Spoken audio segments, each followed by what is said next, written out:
Hello दोस्तों, स्वागत है आप सभी का आज के इस नए वीडियो में। सो फ्रेंड्स, आज के इस वीडियो में मैं आप लोगों को कक्षा 10 गणित के अध्याय 7 और 8 के सभी सूत्रों को बताने वाला हूं। इसके पहले मैंने पार्ट 1 में एक वीडियो बनाया है जिसमें 1 से लेकर और 5 तक के सभी महत्वपूर्ण सूत्रों को बताया है। वीडियो की डिस्क्रिप्शन में लिंक है, वहाँ से वो वीडियो देख सकते हैं। और वैसे चैप्टर 6 में कुछ इंपॉर्टेंट फार्मूले नहीं थे, इसलिए मैंने उसको ऐड नहीं किया। ये है चैप्टर 7 और चैप्टर 8 के फार्मूले, ये मोस्ट इंपॉर्टेंट है, इसीलिए मैं आपसे बोलूँगा कि मेरे साथ साथ आप वीडियो को पॉज कर करके एक एक फार्मूले को अच्छे से नोट कर लीजिए, लिख लीजिएगा, ठीक है। यहाँ पे देखिए, चैप्टर 7 का नाम क्या है, निर्देशांक ज्यामिति। इसके हम देखते हैं यहाँ पे सभी महत्वपूर्ण फार्मूले कौन कौन से हैं। उसके पहले मैं इस आकृति को आपको समझा देता हूँ। जैसे हम लोग को कोई आकृति देखने को मिलती है, तो ये जिस सीधी रेखा खींची गई है इसे हम लोग बोलते हैं क्षैतिज रेखा। क्या बोलते हैं? क्षैतिज रेखा। और वही जो एक ऊपर से सीधी खींची गई है तो इसे हम लोग बोलते हैं ऊर्ध्वाधर रेखा। कौन सी रेखा बोलते हैं? यहाँ पे नीचे नाम भी लिखा गया है, देख सकते हैं।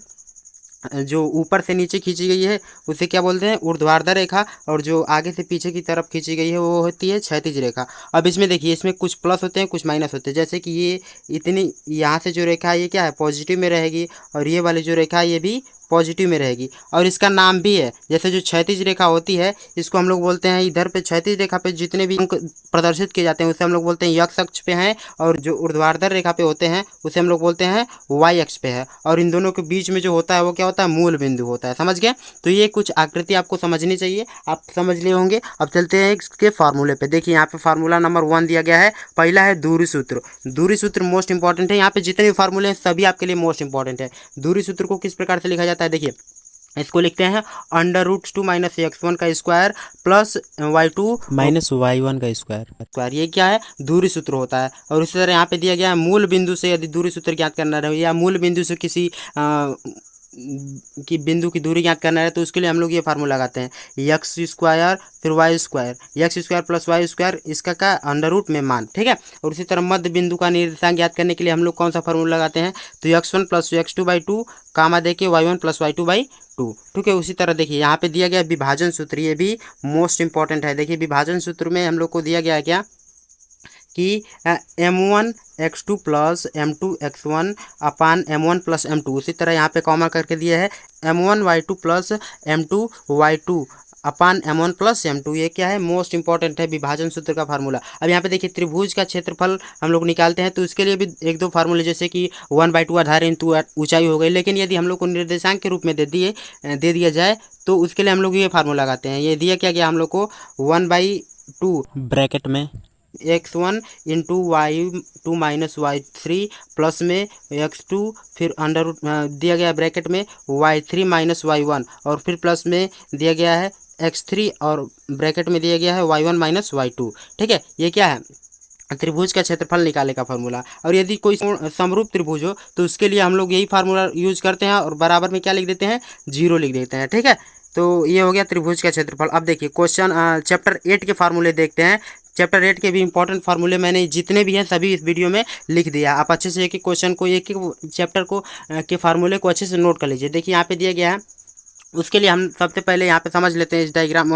यहाँ पे एक दिया गया है समकोण त्रिभुज। समकोण त्रिभुज की खासियत क्या होती है? वो 90 डिग्री का होता है। देखिए यहाँ पे ABC कोई क्या है? समकोण त्रिभुज है, जिसका नीचे वाला जो भाग होता है इसे आधार बोलते हैं और ये जो लंबा वाला भाग होता है इसे लंब बोलते हैं।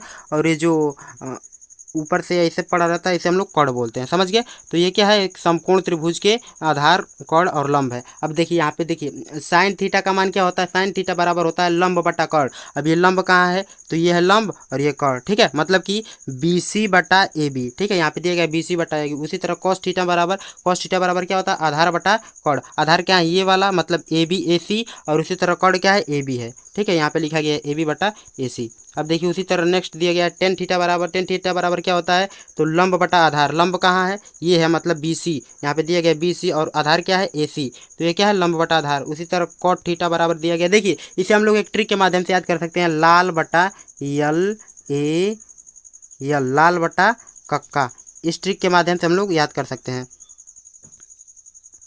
ठीक है। देखिए ये साइन है, ये कॉस है, ये टेन है। मतलब कि साइन में क्या होता है? लंब बटा कर्ण। कॉस में क्या होता है? आधार बटा कर्ण। और कॉट में क्या होता है? टेन में क्या होता है? लंब बटा आधार। ये और इसी तरह यदि हम लोग इसका मान निकाल लें कॉट का, सेक का और कोसेक का, तो ये क्या होता है? इसी का अपोजिट होता है। जैसे यहाँ पे दिया गया हम लोग को, इधर देखिए यहाँ पे देख सकते हैं हम लोग अपोजिट में, जैसे कि साइन थीटा का इज होता है कोसेक थीटा। मतलब कि इसको हम लोग इस प्रकार से लिख सकते हैं कि साइन थीटा बराबर 1 बाई कोसेक थीटा।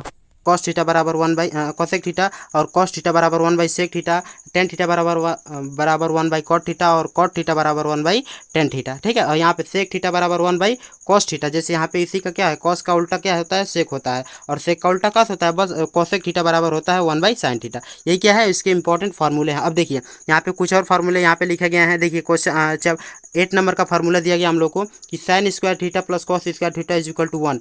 अब इसी से हम लोग 3 फार्मूले निकाल सकते हैं कि यदि हम साइन को इधर ही छोड़ दें, कॉस को उधर भेज दें, तो साइन स्क्वायर बराबर हो जाएगा 1 minus cos square theta, 1 minus cos square theta. और यदि कॉस को छोड़ दें, साइन को उधर लेके जाएं, तो हो जाएगा 1 minus sine cos square theta बराबर 1 minus cos square sine square theta. और इसी तरह नेक्स्ट फार्मूला देखिए दिया गया है 1 plus tan square theta is equal to sec square theta. ये क्या होता है, ये भी एक इम्पॉर्टेंट फार्मूला है, ये हर जगह यूज होता है। ठीक है, अब यहाँ पे देखिए क्वेश्चन टेंथ में दिया गया है कि 1 plus cos square theta is equal to cosec theta. ये भी अच्छा फार्मूला है, अच्छे से नोट कर लीजिए। अब यहाँ पे देखिए ये कुछ मोस्ट इंपॉर्टेंट फार्मूले हैं, इसे आप लिख लीजिए। देखिए दिया गया है कि sine 90 minus theta is equal to cos theta, उसी तरह cos 90 minus theta is equal to sine theta, tan 90 minus theta is equal to cot theta, उसी तरह cot 90 minus theta is equal to tan theta, sec 90 minus theta is equal to cosec theta, और cosec 90 minus theta is equal to sec theta होता है।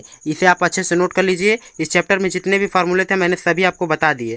ठीक है, तो मैं आशा करता हूँ कि आज का पूरा वीडियो आपको समझ में आया होगा, और मैं आपसे रिक्वेस्ट करूंगा कि इन सभी फार्मूले को एक एक करके नोट कर लीजिए, राइट कर लीजिए, अच्छे से याद कर लीजिए। ये सभी आपके एग्जाम पॉइंट ऑफ व्यू से मोस्ट इंपॉर्टेंट है। इसमें से किसी भी फार्मूले के हिसाब से आपके एग्जाम में बन सकते हैं क्वेश्चन। तो मिलते हैं अगले वीडियो में। यदि आपको कोई डाउट हो तो आप मुझसे कमेंट में पूछ लीजिए। तब तक के लिए धन्यवाद। जय हिंद, बाय बाय।